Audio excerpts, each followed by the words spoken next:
As we move into the next phase of events on God's timeline, it doesn't get any easier. Ultimately, there'll be great joy, happiness, and things so wonderful they can't be described in human terms for those who love the Lord and have overcome the evil one. But that's a little further down the road. Today, not only do we stand at the precipice, we've crossed it. There are much greater challenges and troublesome times ahead. The evil one's power is strong. His hatred for the Lord, for Christians, and Israel is great. Since his time is short, his web of deception, his pressure, trickery, and temptations are quickly becoming worse. Soon, the pressure on Christians will be greater than anything this world has known thus far. Consequently, it'll be super easy to fall into one of his traps. You may not even realize it at the time. But we're not going to let that happen, because I'm going to tell you what it'll be like right now.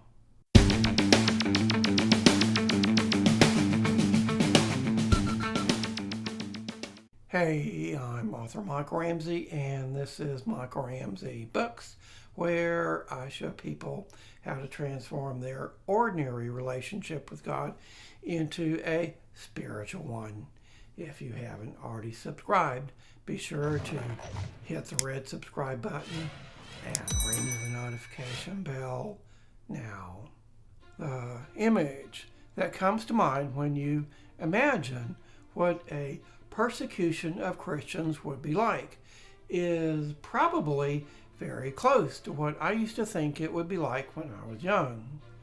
At that time, even though there was evil in the world, as there has always been, the dangers the world and Christians faced was minuscule compared to today. The end times seemed like they were an eternity away.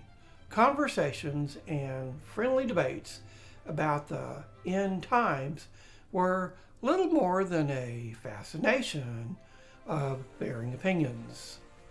But this is no longer the situation. No longer are we afforded the luxury of speculating what it would be like to live in the end times. The stage is set. We are quickly moving into the first phase, which is the persecution of Christians.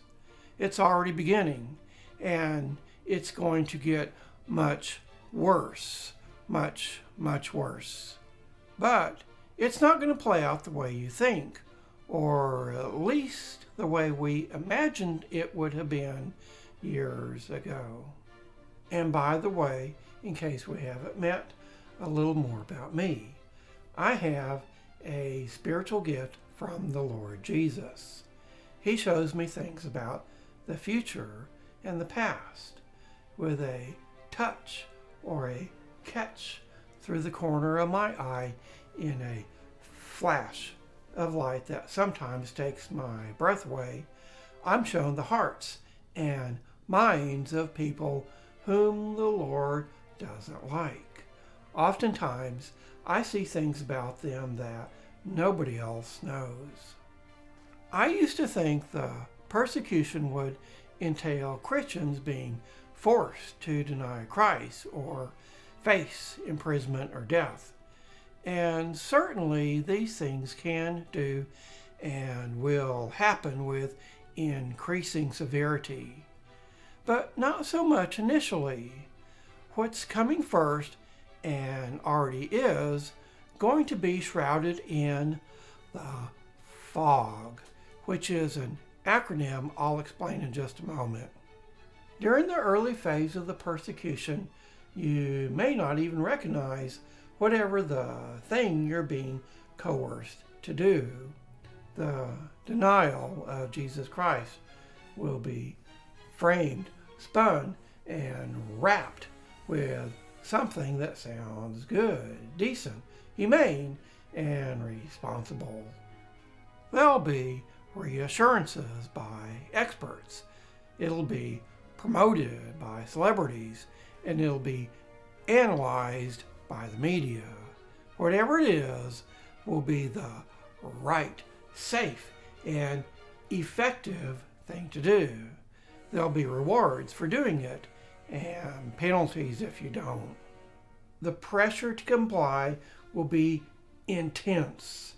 Their tactics will be shrouded in the fog, fear, obligation, and guilt, the go-to weapon of evildoers and abusers. And when the Antichrist arrives on the scene, he will employ the same tactics, but he'll be much more brazen. There'll be no exemptions or exceptions. You do what he says or else. Punishment will come quickly and severely.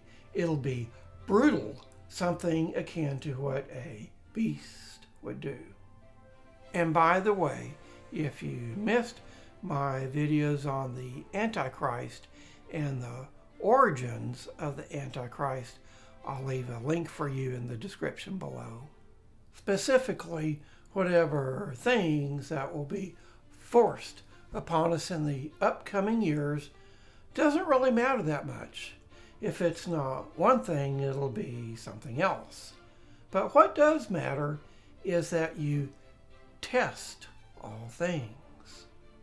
More than ever, you must bring all things before the Lord and inquire of him, like David asked, "Shall I, Lord, or will I, Lord?"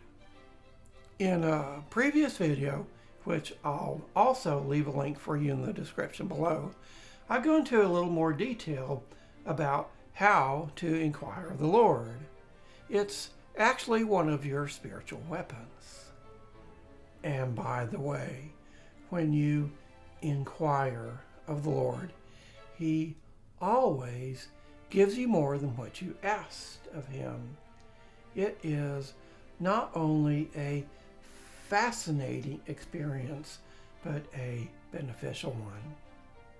When you're in a situation whereas you don't know what to do, or you have to hurry up and decide, inquire of the Lord. But don't wait until you're in a crisis situation before learning how to do it. Begin inquiring of the Lord now. Begin now learning how to let him show you the little things. That way, when something big happens, you'll know how to do it. You won't make a bad mistake. You see, when the Lord shows you, you don't have to guess. You won't be in a panic to try and figure it out. And you won't have to make assumptions. You'll know for sure because you will have been shown. You'll trade your panic of the situation for a peace about your decision. The Spiritual Christian, Volume 1, The Desert, which will be out soon. By studying Israel, which I call God's magnifying glass, it's much easier to see God's plan for our lives. And in doing so, it's much easier to understand why certain unexplainable things happen to us. The Exchanged, a Christian-based thriller filled with mystery, suspense, intrigue, and an ending you'll never guess. Soon, I know I keep saying that, but the book business is a complicated business. I'll be able to make a major announcement about this book. Next time, next step. Again, if you haven't already subscribed, be sure and do so now. That way you don't miss a single video. Can't wait till next time. Like me on Facebook and visit me at michaelramseybooks.com.